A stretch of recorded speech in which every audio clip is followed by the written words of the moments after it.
Hi, I'm Rowena. My parents bought my twin sister a lake house for graduation. Me? I got a smile and silence. But that wasn't the first time they made me feel like a guest in my own family. It's just the one they couldn't hide. They used my name to get that house. My ideas to build her cafe. My dream. With her name on it.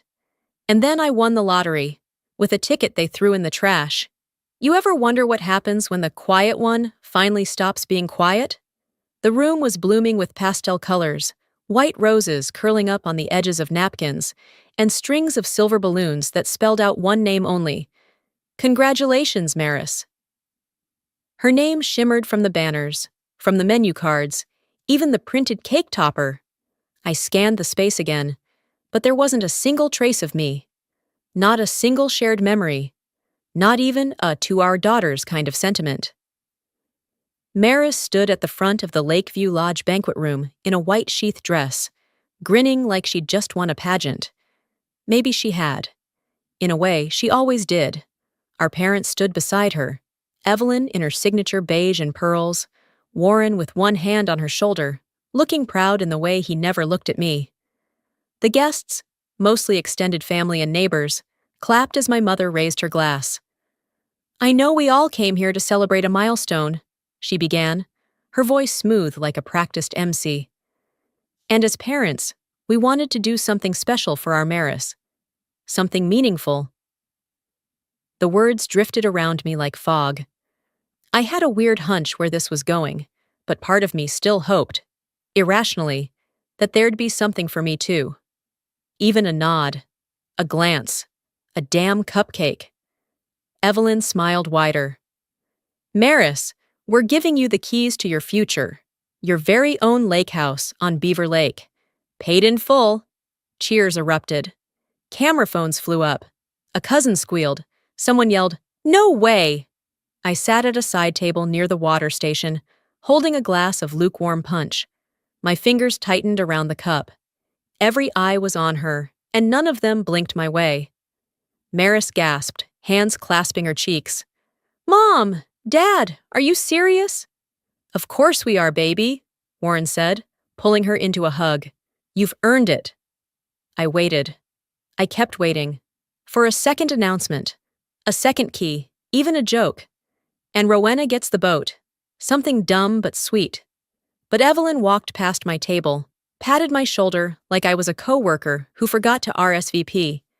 She leaned in and whispered, "You'll get there. When you've earned something."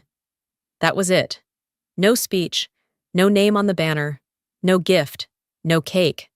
Just silence. My own sister didn't even notice. Later that night, I sat on the edge of my old twin bed in the room that used to have posters and baking books, now stripped bare like it had been waiting for me to move out and vanish. I traced the chipped wood of the dresser, the one I'd painted lavender in 9th grade.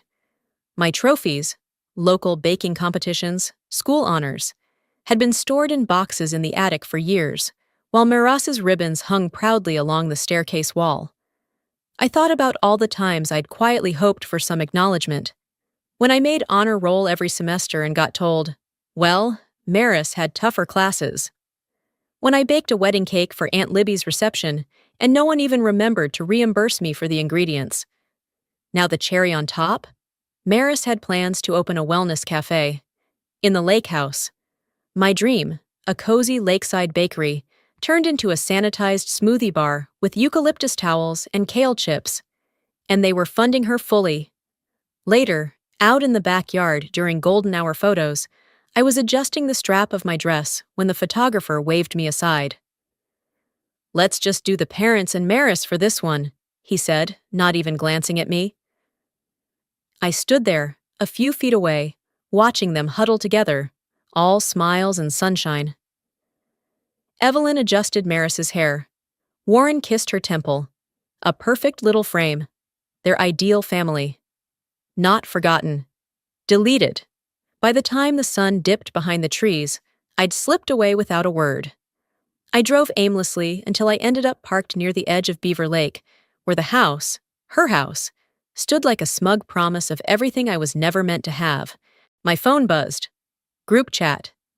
"Evelyn, Thanks everyone for coming to Maris's big day. So proud of her. No mention of me, not even a typo. I didn't cry. I didn't scream. I just stared out at that stupid house, the water glinting behind it like a punchline. I reached back and popped the trunk. My old duffel bag sat there, half packed with clothes and my baking tools. Just in case. What would happen if I just drove away and didn't come back? The engine had long cooled by the time I finally drove away from the lake. I didn't go home that night. Not really. I ended up at the apartment I shared with two girls I barely saw, changed into sweatpants, and collapsed into bed with my shoes still on. I didn't check my phone again. I didn't unpack. 2 days passed in a kind of slow drift. I didn't call anyone. No one called me. The group chat stayed quiet on my end, but I watched the messages pile up. Maris posting updates about her new beginning. Evelyn commenting with strings of heart emojis. That morning, I made coffee in silence, watching the steam rise like fog off a cold lake. My hands moved on instinct, measuring, stirring, but I didn't actually bake anything. I didn't want to. Around noon, I opened Instagram. I shouldn't have, but I did. Maris had posted a reel, a walkthrough of the new wellness space, soft piano playing, white curtains billowing, an oak countertop identical to the one I'd sketched 3 years ago. Her caption read, "From vision to reality, share Lakeview life." The logo, the layout, even the handwritten font was the same as the one I used when I mock-designed my dream bake cabin on Canva. And then I saw it, my words. A line I'd whispered over dinner one night, too shy to say it louder. Home is where you can taste your memories. I felt like someone had punched the air out of my lungs. My mouth opened, but nothing came. I closed the app and stared at the blank counter. My recipe notebook, the one I hadn't opened in months, sat nearby. Closed, shut tight like a wound. I didn't scream. I didn't throw anything. I just stood still for a long time. Hours later, I walked down to the corner store for no real reason. I passed the old printer shop on Haywood Street, the kind that still does trifold menus and birthday banners. A new flyer caught my eye in the window. Grand opening, Lakeview Organic Cafe, mindful eating by the water. I stepped closer. The menu listed a memory scone, lemon thyme with a cardamom glaze. My recipe, a twist on my grandmother's old Sunday treat. Another item called Sunday morning muffins. Same name I used in my college bake sale lineup. I picked up a flyer from the holder and turned it over. There it was, a stylized quote in gold foil. Mine. I didn't rip it. I didn't march inside and make a scene. I folded it slowly, creasing the edges with the flat of my thumb, and slid it into my coat pocket. That walk home felt different. On the way, a memory pulled at me, one I hadn't touched in years. It was our 10th birthday. Mary's had begged for a princess party. I didn't care much. I just wanted matching dresses. We used to have those. Matching clothes, matching cups, matching bedtime stories. But that year, they gave her a brand new ruffled dress in cotton candy pink. I got nothing. Evelyn told me, "You've always had more of a tomboy thing, right? Jeans are your vibe." I remember watching Maris spin in the backyard, people clapping like she was on stage. I stood next to the fence wearing last year's jeans, hands shoved in the pockets. A neighbor asked, "Aren't you twins?" I pretended I didn't hear. Even back then, I understood something they never said out loud. We might have been born on the same day, but we weren't growing up in the same story. Back in the apartment, I finally opened the recipe book. On the inside cover was a sketch I made in college. A lakeside bakery with tall windows and an herb garden out front. It wasn't fancy. It was mine. I had shown it to Mom once. She chuckled and said, "That's cute, honey. But who's gonna buy bread that fancy in a town like this?" Apparently they would, as long as Maris was the one selling it. Later that evening, I sat by the window, the flyer still folded in my hand. I looked out at the street, watching people pass by, living lives that weren't borrowed. I whispered the word out loud. Just once. Enough. I didn't need to yell it. I didn't need to post it. I just needed to mean it. I left the flyer on the windowsill and went to wash the breakfast dishes, not because they were many, but because it gave my hands something to do while my brain sorted through the mess. The sponge dragged across the plate in slow, steady circles. One plate, then a mug, a spoon. When I reached for the trash bag under the sink, the one I'd been meaning to toss since the night of the graduation party, I felt something rigid inside. A small envelope, slightly torn and folded in on itself. I pulled it out, set it on the counter. It was the cheap paper pack I'd filled with scratch-offs and slipped into a card for my parents. A thank you for everything kind of gesture. A peace offering, I guess.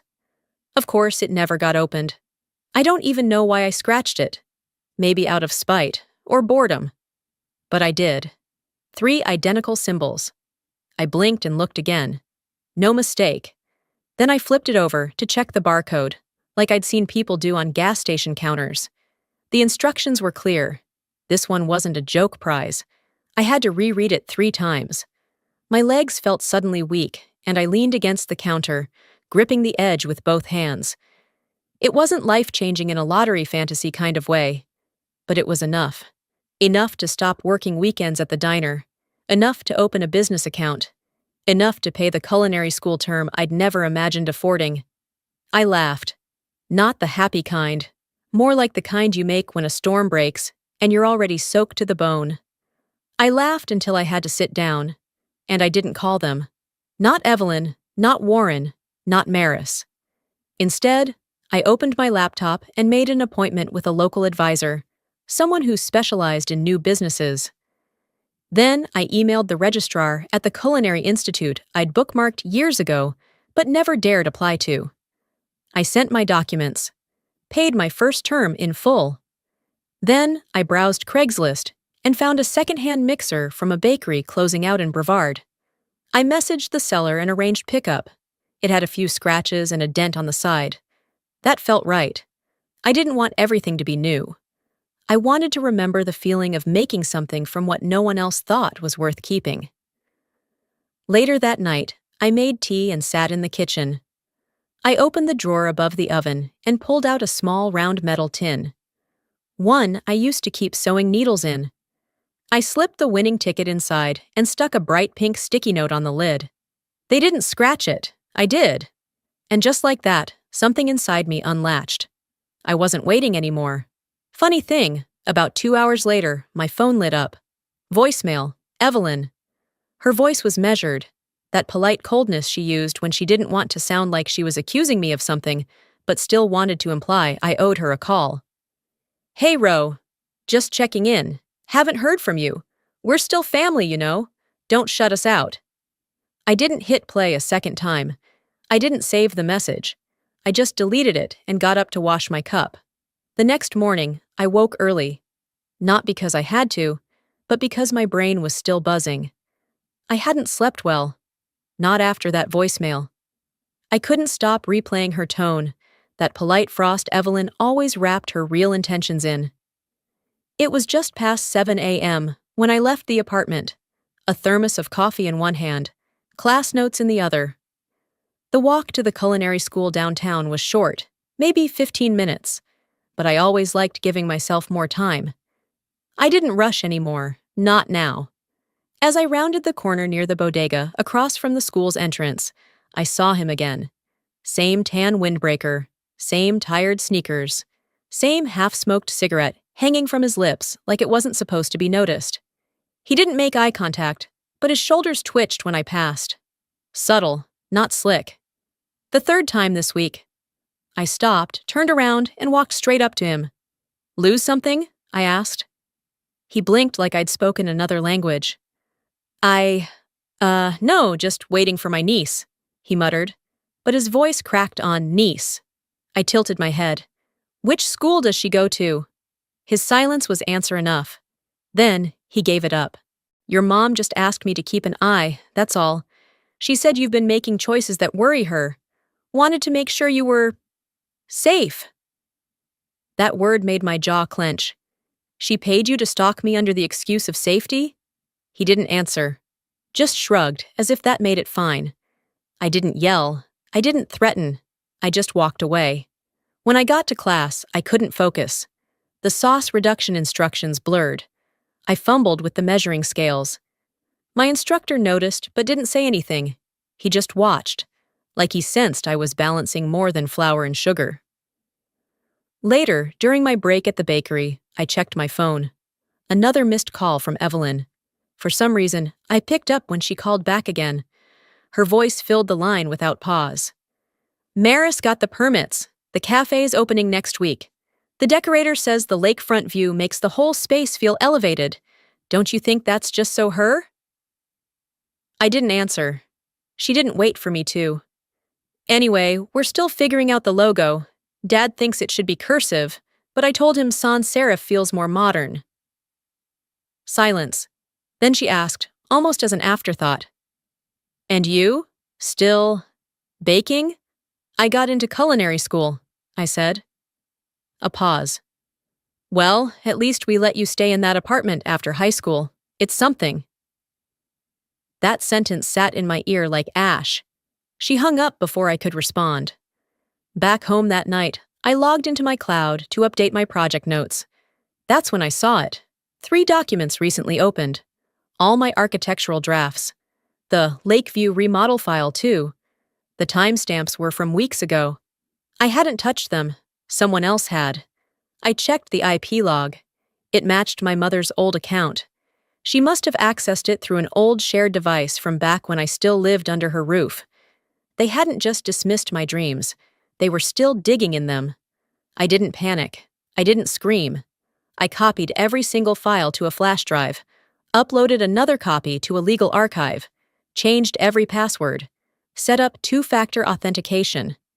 I wasn't afraid of them stealing anymore. I was preparing for what would happen when they tried. The next day, I left a message. Just once. You can stop watching. I know you've been tracking me. I know you opened my designs. If anything I created ends up somewhere it doesn't belong again, you'll wish I had just walked away. That was all. No signature, no warmth. They'd know who it was from. 3 weeks after sending that message, I found myself at a downtown Asheville launch party for a local food blog. I wasn't on the guest list, just tagging along with Jess, one of the girls from my baking class. She said the event might be good for networking, and I figured blending in with a crowd would feel easier than staying home, counting everything my family had taken. The cafe hosting the party was newly renovated, with brushed brass fixtures and reclaimed wood shelves stacked with gluten-free loaves and mason jars of basil lemonade. The kind of place that wanted to be rustic without giving up its polished image. Familiar, in a way I didn't like. I had just grabbed a toothpick skewer of beet hummus crostini when I heard the host clink a glass for attention. We're so excited to feature a dish tonight by one of our favorite up-and-coming food creatives, Maris. Please enjoy her signature balsamic fig tartlets, available at her new cafe next month. The room clapped. I didn't. My body froze, teeth locked around that stupid skewer. Balsamic fig tartlets. No. No, no, no. That was mine.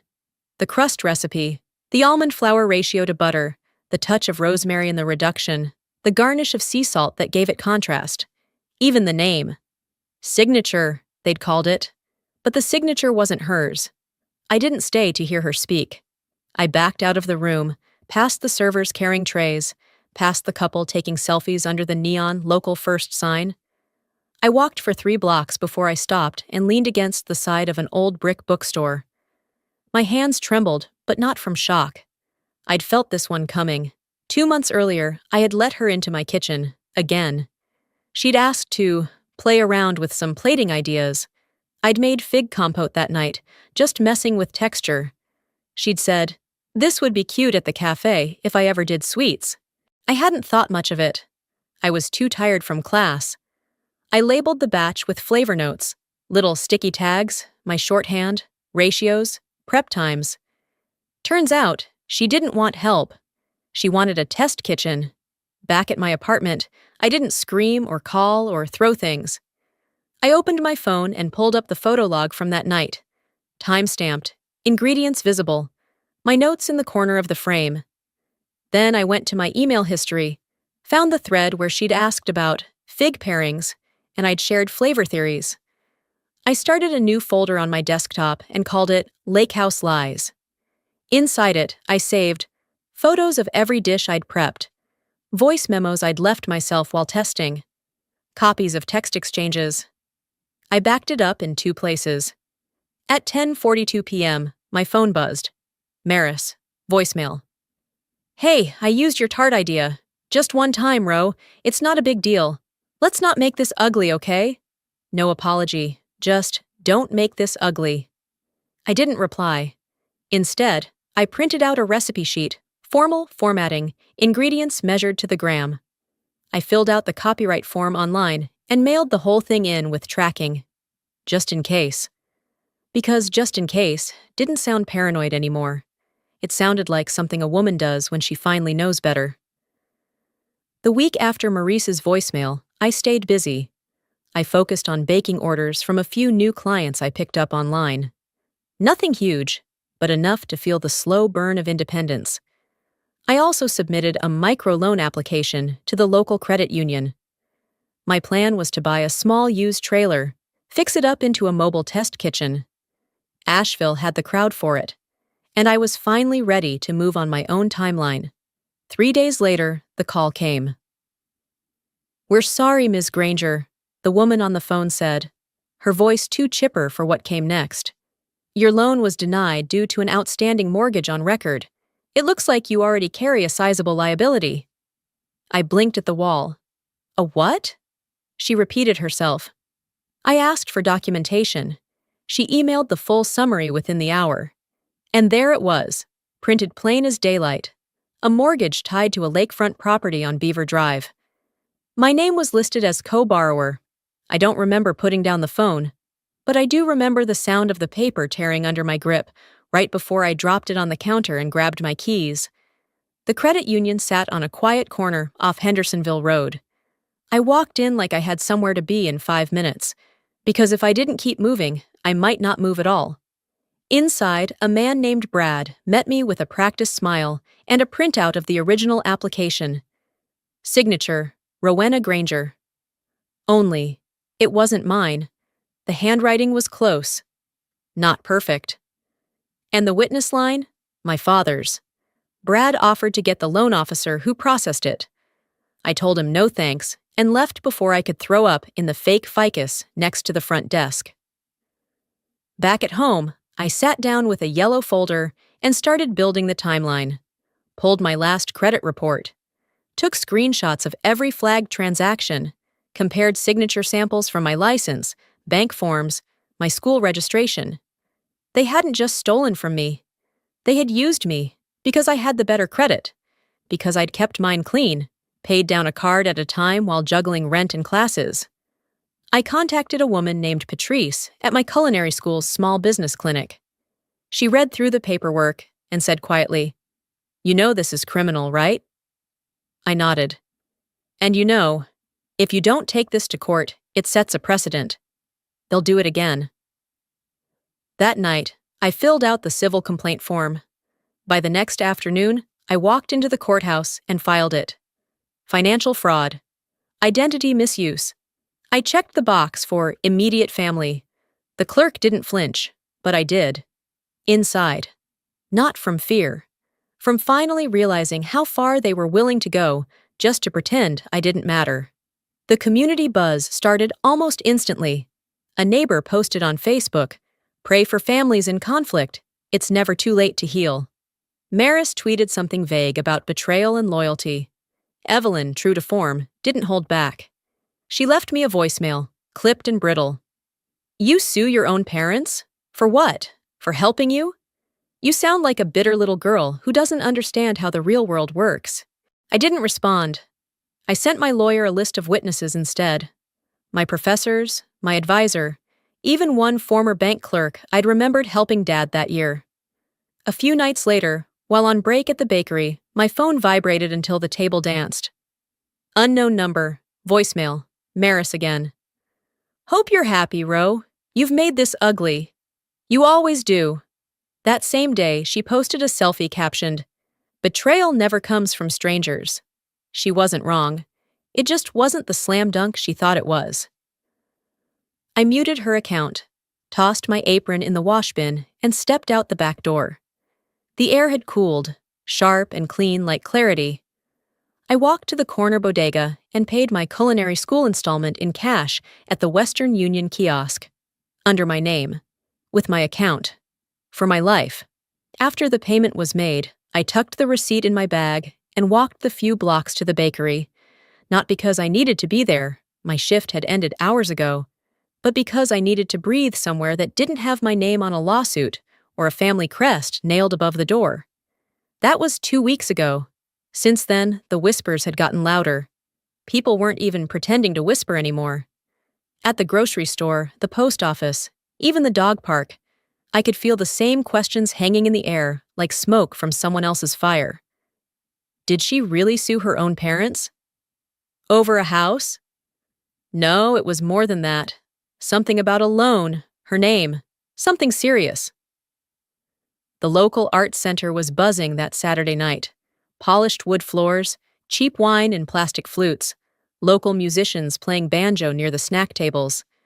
I hadn't planned on going, but a friend had begged me to show up, said it'd be good for my name to be seen in public again, attached to something other than family drama. I stood in the back of the gallery room, half shadowed by a sculpture shaped like a burnt whisk, when the slideshow began.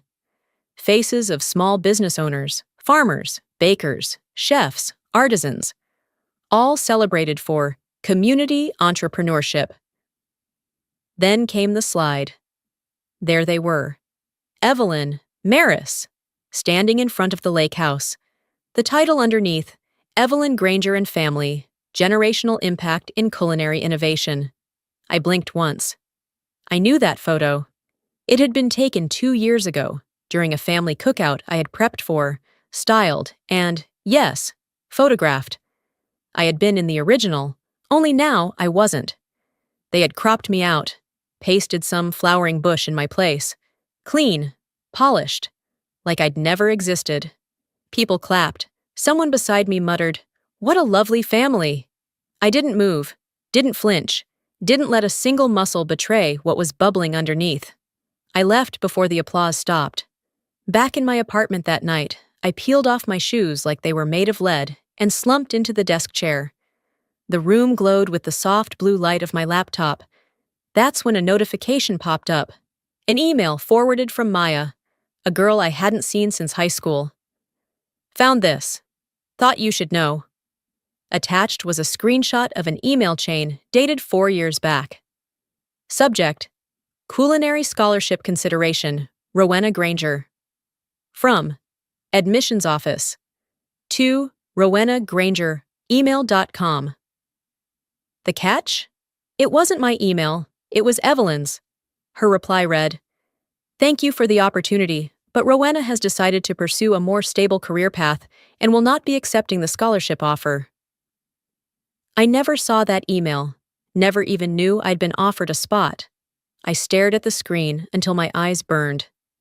All those nights I thought I didn't make the cut. All those applications I thought got tossed because I wasn't good enough. Turns out, someone else had done the tossing for me. I didn't cry. I opened the Lake House Lies folder and created a new subfolder, Erased Opportunities. I added the scholarship email, labeled it SCH White 1, pulled up Maris's press release from the community gala, added the edited photo, IMG Doctored, created a spreadsheet, titled it History of Theft. Then I opened a new message to my lawyer. Subject: Subpoena Request, Maternal Email Archive. Body: Please begin the motion to request full access to all Granger family correspondence involving my name. Attached: Documentation, all of it. Later that night, I left the apartment to get some air. I didn't want to pace a hole through the floor. The fundraiser was still going. Lights danced across the roof of the arts center, and I could hear laughter drifting into the street. As I passed by the front entrance, I caught sight of Maris near the side stairs, chatting with some guy in a checkered shirt and fake charm. She saw me, froze. "Row!" she started, half walking toward me. "Can we not do this here?" I tilted my head, silent. She looked around, whispered, "Let's not make a scene, okay?" I stepped in close enough for only her to hear. "You don't even know what's coming yet," I said, "but it'll have your name on it, spelled correctly this time." And I walked away. After that final stare down outside the arts center, I didn't wait for anyone's reaction. I went home, pulled out my chef whites, and ironed them slowly, methodically, like I was pressing the memory of her voice out of the fabric. I didn't sleep much that week, not because of anxiety, there wasn't any left, but because I was too focused. Focused like a knife being honed. The Asheville Culinary Festival was coming, and I had secured a slot. Not through family connections, not from pity, just my portfolio, my pitch, my name. The morning of the showcase, the plaza was already buzzing by 8 a.m. Booths lined the sidewalks with handmade signage and seasonal herbs. The smell of roasted garlic and sourdough followed me as I hauled my prep crates to my assigned counter. No banners, no branded hats. Just me, my knives, and a dish no one would expect. It was an old recipe, something my grandmother once made for Sunday supper. I had rewritten it from scratch. No shortcuts, no stolen edits. I called it Reclamation Stew, a slow-cooked, layered blend of wild mushroom confit, smoked barley, and rosemary broth. Each component had its own label on the table: sacrifice, silence, and survival. When the judges walked up, clipboards in hand, I stood straight and waited. "What inspired this dish?" one of them asked, without looking up. I kept my voice even. "Some recipes are built on stolen ingredients," I said. "This one is mine." They wrote something down. I didn't ask what. From the corner of my eye, I spotted Evelyn and Maris near the second-row tent, standing under a shade cloth with sunglasses too big for sincerity. They watched, but didn't approach. Not yet. After I served the final plate and the crowd moved on, I walked toward them. I didn't raise my voice or fake a smile. I simply handed Evelyn a white folder, its seal unbroken. No greeting, no explanation. Inside were copies of the notarized copyright forms for all the recipes they'd pilfered. Screenshots of the bank loan Maris had fraudulently co-signed with my name. And, at the top, a printed record of the scholarship email Evelyn had answered on my behalf, posing as me. I'd added one note: "You have 72 hours to settle, or it goes public." I turned and left before they could say a word. The next morning, I woke to a call from the bank. The lake house was being flagged for foreclosure. Final warning. I opened my laptop, logged into my account, and wired the remaining balance. No memo, no signature, just clean numbers clearing a dirty debt. About an hour later, Evelyn texted a single question mark. I didn't reply. 2 days passed before Maris found me again. I was at Lila's cafe, reviewing a supply order on my laptop. She walked in like she'd been dragged by the wind, hair messy, eyes rimmed red, wearing the same hoodie from 2 days ago. "You did this," she hissed. "I've lost everything. My name, my place, the money, the house." I closed my screen slowly and looked her in the eyes. "I've lost everything. You happy now?" she asked again, louder. A few people glanced our way. I leaned forward slightly. "No," I said calmly. "I'm just done pretending you ever didn't know what you were doing." Her mouth opened, then closed. She blinked like she was trying to summon tears that had dried up days ago. I stood, gathered my things, and left without another word. Behind me, the door jingled once as it shut. I didn't look back when the door closed behind me. Didn't wait to see if Maris followed. I just walked 3 blocks, turned the corner onto Market Street, and headed straight toward the smell of yeast and cinnamon that had become my kind of peace. 3 months later, the bakery was mine. Fully licensed, modest, sun-drenched, and paid for in full under one name, mine. I'd chosen to renovate a small storefront on the edge of downtown, far enough from the lake house to never smell that water again, but close enough to hear praise when it finally came from strangers. Spring crept in slowly that year. Dogwoods bloomed along the sidewalks, their petals dusting the windowsills like powdered sugar. That morning, I stood behind the counter, reviewing the freshly printed seasonal menu. I had named each item with care, each one carrying a story that didn't need retelling. One caught my eye, newly added, right near the bottom. Lake House Pie, inspired by a memory, not a moment. And underneath, in small script, some memories shouldn't be sweet. Customers loved it. They never asked for the backstory. And I never offered it. That was part of the healing, keeping the recipe and letting go of the bitterness. Around mid-morning, I was at the back prepping dough when Nora, one of my teenage assistants, peeked around the flour rack. Ro, there's a couple people across the street, just standing there. I wiped my hands and walked to the front window. Across the road, Evelyn and my father stood near a lamppost. They didn't speak, didn't wave, just stood there like they were trying to summon courage they no longer owned. Dad took half a step forward. Evelyn tugged his sleeve, and they turned away. I didn't move, didn't cry. Just pulled the window latch closed and returned to kneading. That afternoon, a padded envelope arrived in my home mailbox. I didn't need to open it to know who it was from. Maris had always curled the tops of her letters like she was trying to make them prettier than they were. Her name was in blue ink this time, oddly formal. Inside, I assumed, was some last-ditch monologue. Apology, maybe, maybe not. I placed the envelope in a tin box with other artifacts I didn't need to revisit, shut the lid, slid it into the back of my desk drawer. That part of the story doesn't get rewritten, I whispered. Not this time. That evening, I stayed late to clean the bakery with my small crew. They'd become family without asking for it. People who didn't need to know your history to hold the door open when you had your hands full. As we dimmed the lights, Emma, our barista, surprised me with a cupcake and a song. "You didn't tell us it was your birthday," she teased. "It's not," I said, smiling. "Not technically, but it's the day I started over. That counts." I cut the cupcake into 6 slices and handed them around. "To chosen family," I said. No one needed further explanation. Right before locking up, a woman in a denim jacket ducked inside, blinking at the warm lights. She looked around slowly, breathed in deep. "This place feels like home," she said. I smiled and handed her a small menu card. "That's the idea. And maybe you've lived a little of this story too. Not the exact details.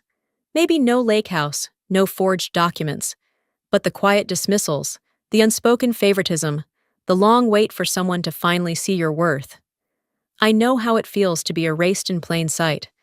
I know how it feels to keep showing up, hoping that one day someone would clap for you too. But here's what I learned. You don't need their applause to matter. You don't need their permission to build something beautiful. And sometimes, the best justice isn't revenge. It's peace. Real peace. The kind that comes from choosing your own voice over their expectations. So, if you're standing at the edge of something hard, a choice, a hurt, a silence, I want to remind you, your story still belongs to you. You get to finish it, not them. What about you? Have you ever had to walk away from someone you love to finally become who you are? Or maybe you're still trying to find that first step. Either way, I'd love to hear your thoughts. Drop a comment below. Let me know where you're watching from, or just type 1 if this story touched something real in you. And hey, if this video made you feel seen, even just a little, don't forget to subscribe. We've got more stories coming, ones that'll remind you, you're not alone in what you've lived through. You're not broken, you're becoming.